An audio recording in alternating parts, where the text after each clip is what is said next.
यज्ञ के आदि में जो ज्ञान आकर के दिया दादा लेखराज के तन में, उस समय साहूकार इकट्ठे हुए थे कि गरीब इकट्ठे हुए थे? साहूकार इकट्ठे हुए, आया भी था साहूकार के तन में। तो मैं साहूकार निवास नहीं हूँ, साहूकारों से मैं अपना काम निकालता हूँ।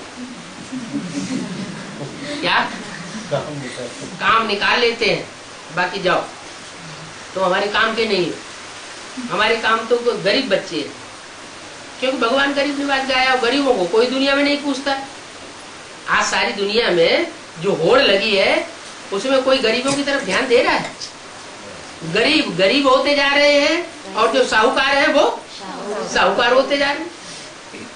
कोई भी ताकत नहीं जो गरीबों की गरीबी दूर करे, बजाय गरीबी दूर करने के गरीबों को ही खलास कर देते हैं।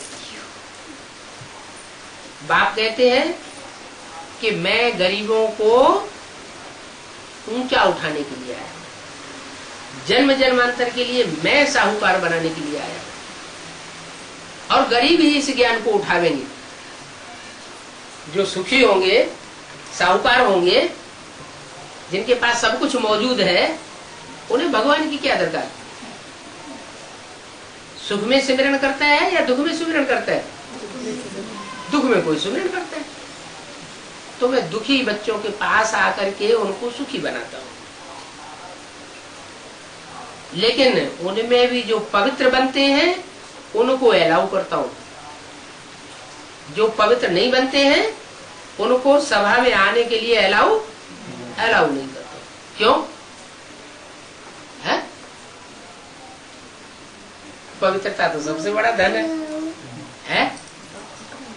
साहूकारों को अलाउ वो गुरु लोग करते हैं, वो तो विनाशी धन वाले साहूकार हैं। और बाबा किसको अलाउ करते हैं? जो पवित्र रहने के लिए प्रतिज्ञा करते हैं उनको अलाउ करते हैं।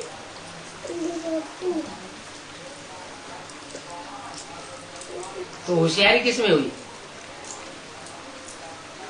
है? जो बच्चे पवित्र आत्माओं को बाबा की सभा में लेकर के आते हैं वो होशियार बच्चे हैं, और अपवित्र आत्माओं को उठा करके ले आते हैं तो वो पत्थर बुद्धि बन जाते हैं। क्योंकि बाप की अवज्ञाकारी की, जैसे अहिल्या का मिसाल देते हैं। अहिल्या ने क्या किया है? पतित भिखारी को इंद्र की सभा में ले आई, तो बाप कहते हैं उसको शाप दे दिया। क्या शाप दिया? पत्थर बुद्धि बन जाए। यहाँ ब्राह्मणों की दुनिया में कौन पत्थर बुद्धि बना है? कोई तो वाकया ऐसा हुआ होगा। कौन सा वाकया ऐसा हुआ होगा? कब हुआ होगा? यज्ञ में कोई ब्राह्मणी थी, उस ब्राह्मणी को ईश्वरीय सेवा के लिए बाहर भेजा गया कि सेवा करके आओ। वो सेवा करने गई तो विकारियों में ही जाकर के विकारी बन गई।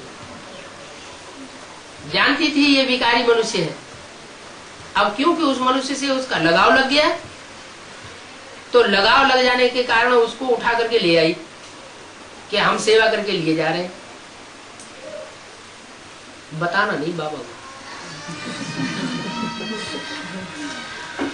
तो बाबा की सभा में आकर के बैठ गई। अब बाबा तो जानते हैं, बाबा की नजर से थोड़ी छुपेगा। तो अभिशाप लग गया। क्या?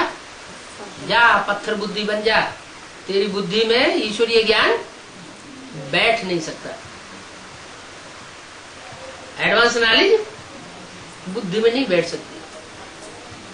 अब सारा ब्राह्मण परिवार उनका मुंह देख रहा है। किसका?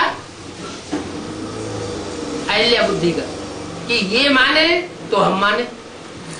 वो मानने वाली नहीं, क्योंकि पत्थर बुद्धि है। तो कितना बड़ा कल्याण हो जाता है। अभी बाप कहते हैं मैं तुमको पत्थर बुद्धि से भी पारस बुद्धि बनाने के लिए आता। अहिल्याओं, कुब्जाओं, गणिकाओं, उनका भी उद्धार किसके द्वारा होता है? एक बाप द्वारा। वो आकर क्या कल्याण करती है और बाप आकर कल्याण करते हैं। तो बाप अपवित्र को सभा में अलाउ नहीं करते हैं। अगर अलाउ करें तो क्या नुकसान हो जाएगा? अलाउ करें तो जो अपवित्र आत्माएं आवेंगी वो अपवित्र आत्माएं वाइब्रेशन खराब करती रहेंगी, उनकी दृष्टि ठीक होगी नहीं। वो पवित्र भी लोगों के बीच में आकर के भी उनमें अपवित्र दृष्टि मारेंगे, अपवित्र वाइब्रेशन फैलावेंगे। तो बाबा का जो ज्ञान है वो ज्ञान जिस तरीके से फैलना चाहिए, जिस तरीके से उठाना चाहिए, वो उठा नहीं सकेंगे बच्चे। पवित्र यहाँ रह सकते हैं क्या?